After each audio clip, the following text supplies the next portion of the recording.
కవిత speed పెంచిన కవిత party ప్రకటన పనుల్లో వేగం తెలంగాణ ఐడియాలజీతో ముందుకు. ఉద్యమకారులు ప్రజా సంఘాల మద్దతు తమతో కలిసే పార్టీలపై ఫోకస్. 25న మీటింగ్ కోసం 20 కమిటీలు. అమరవీరుల కుటుంబాలకు ఆహ్వానాలు. మొదట గన్ పార్క్ దగ్గరకు ప్రోగ్రాం, తర్వాత ట్యాంక్ బండ్ దగ్గర అంబేద్కర్ విగ్రహానికి మొదలు పెట్టింది. AK-47 పెట్టింది. రెడీగా ఉండుర్రి బీఆర్ఎస్. మీ దాంట్లో ఉన్న ఎవరెవరైతే ఉన్నారో అందరూ చదువుకుంటారు. ఇప్పుడు ఈమె పార్టీ పెట్టిన రోజు నుంచి ఎలక్షన్లు వచ్చే వరకు మీ పార్టీ ఖాళీ అయిపోతుంది బీఆర్ఎస్ది. ఈ కవిత దాంట్లో జాయిన్ అయిపోతారు దాదాపు. మీ దాంట్లో ఇప్పుడే ముందు చూపుతోని మల్లారెడ్డి చదువుకుంటుండు, పల్లా రాజేశ్వరరెడ్డి చదువుకుంటుండు, కొంతమంది బీజేపీలకు పోదామని ప్లాన్ వేసుకున్నారు, కొంతమంది కాంగ్రెస్లకు వద్దామని ప్లాన్ వేసుకుంటున్నారు. కాంగ్రెస్ ఏమో గేట్లు తాళాలు వేసి ఉన్నాయి, బీజేపీ ఓపెన్ ఉన్నాయి. కానీ బీజేపీ ఓపెన్ ఉన్నా కానీ బీజేపీ తీసుకుంటున్న నిర్ణయాలను ఆలోచన చేసి అందులోకి చేరదామంటే వెనక ముందు ఆలోచన చేసి ఆగిపోతున్నారు. ఇది జరుగుతున్నది. ఇప్పుడు చూడుర్రి ఎంత ప్రకటబందీగా, ఎంత వ్యూహంతో ముందుకు పోతున్నది. ఒక ప్లానింగ్, స్టెప్ బై స్టెప్ ఎట్లా పోవాలి, ఫస్ట్ ఏంది, సెకండ్ ఏంది, థర్డ్ ఏంది, ఎట్లా ముందుకు పోవాలి, ప్రజలలోకి ఏ రకంగా పోవాలి, ప్రజల్లోకి ఎట్లా పోతే మనల్ని ఆదరిస్తారు, ఈ రకంగా ఒక లక్ష్యంతో ముందుకు పోతుంది. ఆ లక్ష్యంతో కొడితే కేటీఆర్ ఇట్లా ముక్కు నేలకు రాసుకుంటూ పోవాలి. ఎక్కడ కూడా కనబడకూడదు, నువ్వు గుర్తుపెట్టుకో. మీ చెల్లెనే నీకు సరైన గుణపాఠం చెప్తుంది. నువ్వు హరీష్ రావుతో కలిసి ఏదైతే స్కెచ్ చేసి ఈమెను ఏ రకంగానైతే జైలుకు పంపినవో, ఈమెను ఏదో అనుకున్నావు, ఏదో జైల్లో వేస్తే కుంగిపోతుంది, ఇంకా బయటికి రాదు అని అనుకున్నావు. కానీ జైలు నుంచి బయటికి వచ్చినాక దీనికి సూత్రధారి ఎవరు, దీనికి మూలాలు ఎక్కడి నుంచి ఎవరు ప్లాన్ చేసిరు, ఇవన్నీ అన్నీ క్లియర్గా తెలుసుకుంది. ఆ సంతోష్ రావు, నువ్వు, హరీష్ రావు. ఆమె వల్ల మీకు వచ్చిన ఇబ్బంది ఏంది, అది ఏది చెప్పకుండా సైలెంట్గా ఆమెను పీక నొక్కే ప్రయత్నం చేసిరు. వచ్చింది, కొద్ది రోజులు బయటికి రాలే. ఆ మౌనం వెనుక ఒక పెద్ద ప్లాన్ చేసుకొని వచ్చింది. ఆ ప్లాన్ వేసుకొని వచ్చింది, పార్టీ పెట్టాలని నిర్ణయించుకుంది, పార్టీ పెడుతుంది. ఆ పార్టీతోనే ఒక చరిత్ర సృష్టిస్తుంది. ఆ చరిత్రలో మీరు కనుమరుగైపోతారు, గుర్తుపెట్టుకోరు.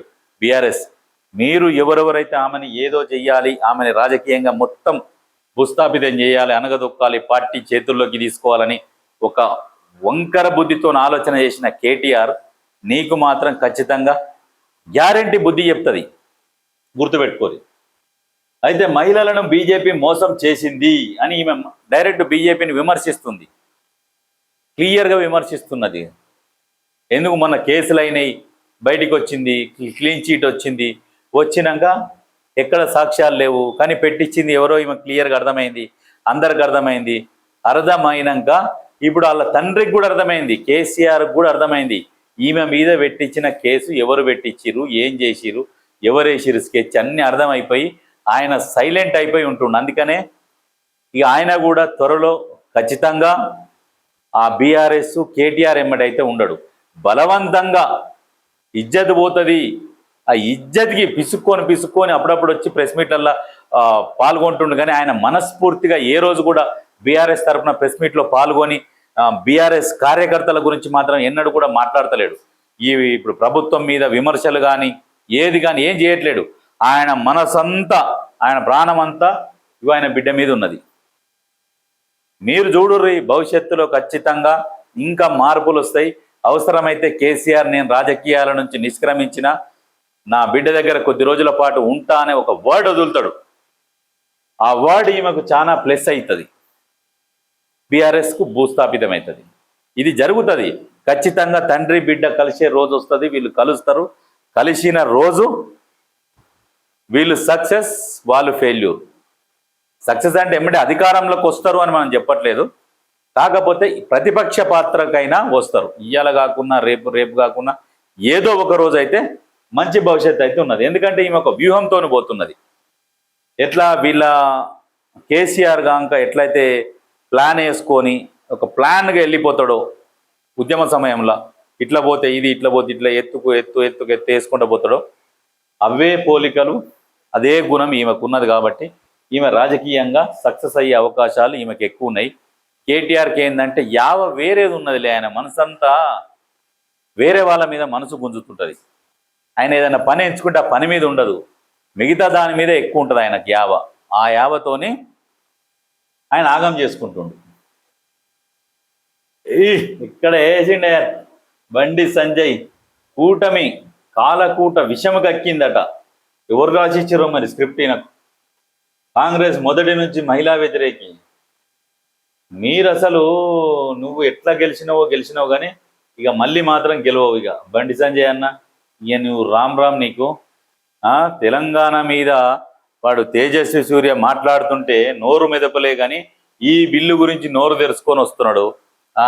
కొంచెమన్నా ఉండాలి జర్రనన్నా. ఏం లేదు, వాళ్ళు అంతగానం పాకిస్తాన్ భారతదేశాన్ని ఎట్లా విడగొట్టిరో అట్లా విడగొట్టిరని అసలు ఆ తేజస్వి సూర్యకు అసలు ఆ క్యాండిడేట్కి ఎందుకు, అసలు తెలంగాణ గురించి ఎందుకు, తెలంగాణలో పుట్టిండా పెరిగిండా, తెలంగాణతోనే ఏమైనా సంబంధం ఉందా, ఎందుకు ఆయనకు అవసరం? 1947 ఎప్పుడో పోయిన అంశాన్ని ఇప్పుడు తెర మీదకి తీసుకొస్తుండ ఆయన. ఏంటంటే ఒక పంచాయతీ క్రియేట్ చేయాలి, ఇదొకటి క్రియేట్ చేయాలి, ఈ పంచాయతీలో ఈ బిల్లు పెట్టాలి, ఈ బిల్లును పాస్ చేసుకొని పోవాలి. ఇదంతా బీజేపీ ఆడిచిన ఆట, ఒక నాటకం. అందరు చెప్తూనే ఎవరు దేశం మొత్తం చెప్తున్నారు మహిళా బిల్లుకు ఎవ్వరు వ్యతిరేకం కాదు అని.